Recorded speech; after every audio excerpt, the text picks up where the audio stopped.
In the next 5 minutes, let me show you how to use a logical function if to grade students according to their marks. Yes, or even just how to use the logical function if to place different items where their conditions have been met. Now let's see first how the function if works, and this is a logical function. We just want to see what exactly it does. So what we are going to do, we are going to start by typing an equal sign, then just type if. Then there is a narration beside the function if, and it tells us that the function if checks whether a condition is met and returns one value if true. That means that if that condition that we are checking has been met, the function if will return a value.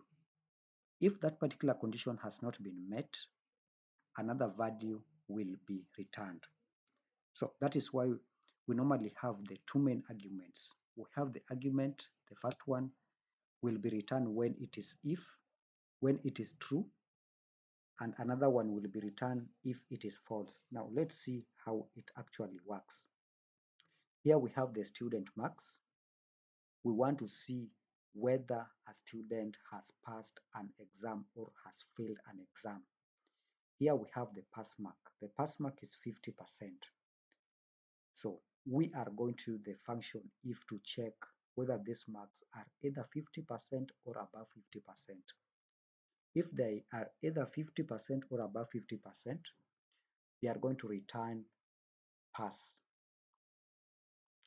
If they are below 50%, then we are going to return fail. That means that whoever has a scored mark that is below 50% has failed because he or she has not attained the pass mark. So again, we start by typing equal sign if. It checks whether the condition is met and returns one value if true and another value if false. So we are going to double tap so that we can see the kind of argument that we are looking for. Actually, in this case, we have three main arguments. The first argument is the logical test. That condition that we are looking for, that condition that we are testing is the logical test. Then the second argument is whatever is going to be returned if that particular condition that we are testing has been met. For example, if we are testing the first cell is supposed to be either 50% or above 50%. If it has been found to be either 50% or above 50%, we are supposed to have pass if that is what we had specified. If it is below 50%, then it is going to return fail if this is what we have specified. Now that brings us to the last argument. Now if the condition we are testing has not been met, it is going to return the value we had specified to be returned if that condition has not been met. So our logical test is, that is D4. Yes, whatever the value that is in cell D4 is supposed to be greater than or equal to 50%.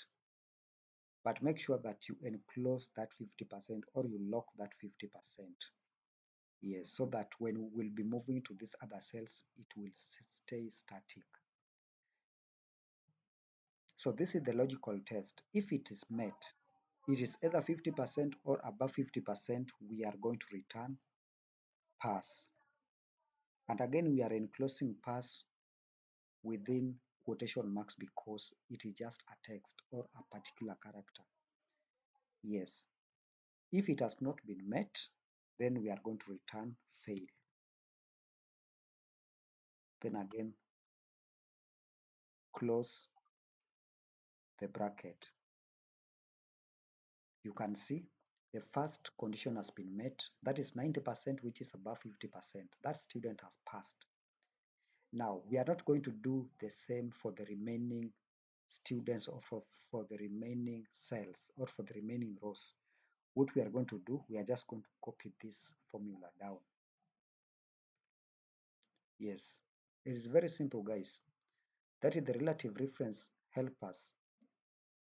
The relative reference helps us to copy the formula down and it is going to be replicated to the remaining rows. And because we have also locked this one, it is not going to move. So let's move to the next one. The next one, that is D5 is 25%, which is less than 50%. That student has failed, and you can see it has been assigned the word fail. 50%, it is exactly 50%. That is pass, 60% pass, 70% pass, 35% is supposed to be fail because it is below 50%. It is fail. These other ones are all above 50%. It is pass. That is exactly how it is done. So in our next video, we are going to see how we can assign students who have attained specific marks, either A, B, C, D, or E. We are going to be assigning them grades instead of just saying that they have passed or failed.